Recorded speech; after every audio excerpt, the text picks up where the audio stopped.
ഗത്സമന ക്രിസ്തുവിന്റെ ക്രൂശീകരണത്തിന്റെ ഏറ്റവും പ്രധാനപ്പെട്ട ഒരു ഭാഗമാണ്. നിങ്ങളുടെ ജീവിതത്തിലും പ്രലോഭനങ്ങളുടെ ഗത്സമന നിങ്ങൾ അനുഭവിക്കുന്നെങ്കിൽ, ഒറ്റപ്പെടലിന്റെ ഗത്സമന നിങ്ങൾ അനുഭവിക്കുന്നെങ്കിൽ, തിരസ്കരണത്തിന്റെ ഗത്സമനകൾ നിങ്ങൾ അനുഭവിക്കുന്നെങ്കിൽ, കൂടെ നിന്നവർ, ചേർന്ന് പ്രാർത്ഥിക്കേണ്ടവർ, ഒപ്പം നിൽക്കേണ്ടവർ പോലും നിങ്ങളെ വിട്ട് ഓടിപ്പോകുന്ന ഒറ്റപ്പെടലിന്റെ ഒരു ഗത്സമന നിങ്ങൾ അനുഭവിക്കുന്നെങ്കിൽ, ഈ ഗത്സമന കൊണ്ടോ ഈ ക്രൂശീകരണം കൊണ്ടോ ഖബറിൽ കല്ലറയിലുള്ള അടക്കം കൊണ്ടോ നിന്റെ മേലുള്ള ദൈവിക പദ്ധതികൾ അവസാനിക്കുന്നതല്ല. ഈ ഗത്സമനയ്ക്കപ്പുറത്ത് എനിക്കൊരു ഉയർപ്പുണ്ട് എന്ന് വിശ്വസിക്കുന്ന ദൈവമക്കൾ ഒന്ന് കൈകളെ അടിച്ചു കർത്താവിന് നന്ദി പറയാമോ?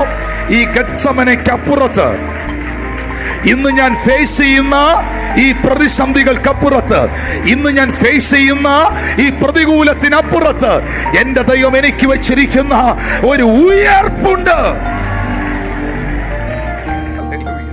ഗത്സമന കണ്ടോണ്ട് കളഞ്ഞിട്ട് പോകരുത്. ഗത്സമനയിൽ പ്രാർത്ഥിച്ചവൻ, ഗത്സമനയിൽ പിറുപിറുത്തവനല്ല, ഗത്സമനയിൽ എന്നോട് ഇങ്ങനെ കാണിച്ചെന്ന് ചോദിച്ചവനല്ല, ഗത്സമനയിൽ പ്രാർത്ഥിച്ചവൻ, ഗതശമനയുടെ അനുഭവത്തിൽ ഏൽപ്പിച്ചു കൊടുത്തവൻ, ഗതശമനയിൽ വിധേയപ്പെട്ടിരുന്നവൻ. യേശു ക്രിസ്തുവിന്റെ നാമത്തിൽ ലോകം കാണെ അവനൊരു ഉയർപ്പുണ്ട്.